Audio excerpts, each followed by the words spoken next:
Божията ангелска вест къде ни кара сега? Изход 20 глава, от 8 до 11 стих, мили приятели. От 8 до 11 стих. Изход 20 глава, от 8 до 11 стих. И казва: помни съботния ден, за да го освещаваш, 6 дни да работиш и да вършиш всичките си дела. А на 7-я ден, който е събота на Господа твоя Бог, да не вършиш никаква работа, нито ти, нито синът ти, нито дъщеря ти, нито слугата ти, нито слугинята ти, нито добитъкът ти, нито чужденецът ти, който е в дома ти. Защото в 6 дни Господ направи небето и земята, морето и всичко, което е в тях, а на 7-я ден си почина. За това Господ благослови съботния ден и го освети. Амин. Мили приятели, ангелът ни насочва, мили приятели. Ангелът ни насочва към съботата, брати и сестри. Защото много хора днеска поклониха се на неделята. Много хора се поклониха на човешки заповеди. А кой промени тази истинска събота? Време е вече да се каже истината. Ние като адвентисти знаеме. Но имаме и братя, които са новиция помежду нас. И това е 321 година, Константин Велики, който променя истинската събота с неделя. И предава щафетата на католическа църква. От 321 година до нашето време, мили приятели, днеска тази събота, мили приятели, е пренабрегната. И затова Павел в Деяния на апостолите какво казва там? Аз зная, след моето заминаване ще дойдат вълци грабители, които няма да женят, казва стадото. Зная, казва. Ама как знаеше той? Защото той беше пълен със Святия Дух. И Святия Дух той говореше. Говореше чрез Павел. Искаше да предупреди църквата тогава. И така и също и днеска Бог.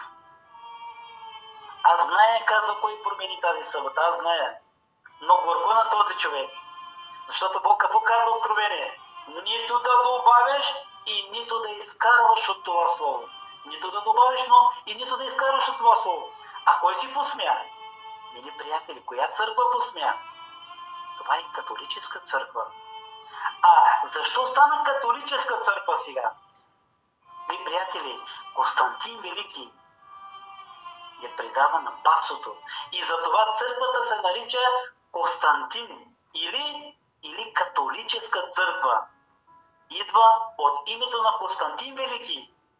И затова тази църква тя спазва традициите на човека, тя спазва. И затова, мили приятели, скъпи братя и сестри, Бог иска сега. Как се покланяме днес? Познаваме ли живота, искам да кажа, познаваме ли в живота си Христос? Не само на думи, но и в действия. В съботата, в покаянието. Така че, мили приятели, трябва наистина да се осъзнаем. Съботата живее ли е наистина сериозна? Знаете ли, съботата, мили приятели, не само да кажем от срядата, леле, днеска сряда, аз трябва да се подготвя. Защото съботата наближава.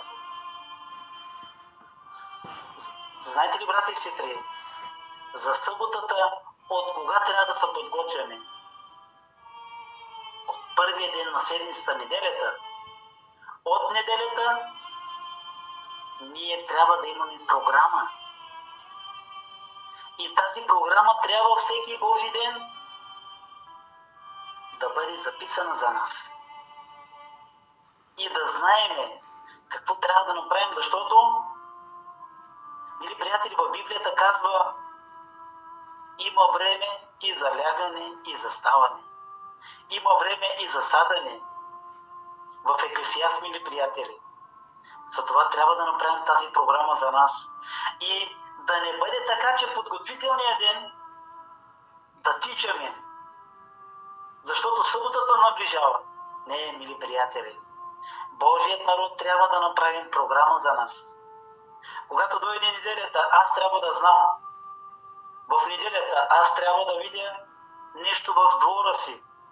Или трябва да подготвим нещо така, че за да мога за понеделник и вторник, например, да имам време за пране. Да имам време, например, да си направя нещо друго, като казвам, като храна. Или, например, да си оправя, например, дрехите, например, за съботата. Ето така, мили приятели, трябва да си имаме програма. И когато настъпи вече залез слънце, мили приятели, съботата, трябва вече да сме подготвени за тази. А не да ни намери Бог неподготвени. А знаете ли, мили приятели, нали, не искам никой да съдя, но това и включително и за мене влиза, че много от нас Бог ни намира в събота неподготвени. Защо така казвам? Защото аз от личен пример искам да ви го кажа. Знаете ли, аз една събота бях, искам да кажа, гладен. Една събота нямах нито ядене, нито вода, абсолютно нищо нямах. Абсолютно нищо нямах. Обаче си казах не. Викам, аз не мога да нарушавам сега съботата, защото Бог ми е дал програмата, казвам. Ама брат Рашко си остава тук там, мислите там, другаде, и когато дойде съботата и брат Рашко няма ядене. Сега Бог ли ти е виновен? Викам, не. Бог не е виновен. Ще си изтърпен. Обаче Бог така направи, мили приятели, чрез братя Бог пак ми помогна. Пак не му остави гладен. В църквата имаше тогава общ обяд. След това мина така, 2 часа мина, Бог ми се обажда, сестра ми казва, айде папка, ида вика от мамика да вечеряме. Ето, мили приятели, как Бог не му остави същия ден пак да стана гладен. Ама казах, не, аз имах програма и трябваше тази програма, викам, да си я спазвам. А сега къде е брат Рашко тогава? Защо не си прави тази програма, че той да бъде подготвен за съботата? Ето за това, мили приятели. Бог иска да ни призовава днес, мили приятели, към истинско поклонение, не да ни намери тук неподготвени в съботата, а да бъдем подготвени. И съботата, мили приятели, когато дойде, да бъдем радостни, умът ни повече да ни се занимава, оле, сега нямам до вечера вода, трябва да си я да чакаме, залез слънце, да паля колата, че трябва да отида на Лидъл или трябва да отида на Пенето, че за да мога да си купя храна. Не, мили приятели, знаете ли, слушах една проповед на един наш брат, знаете ли какво казва пастора? Мили приятели, как чакаме съботата? Чакаме само 9 и 8 вика да стане, веднага да изляза вън и вика да запаля колата и вика трябва да отида и да пазарувам. Защото казва Лидела трябва да затвори. Не, мили приятели, не трябва да сме от такива съботяни. А съботянина трябва да е подготвен още преди залез слънце, той трябваше да бъде подготвен. Вторник, сряда, четвъртък, той трябва да е приключил с всичкото, мили приятели.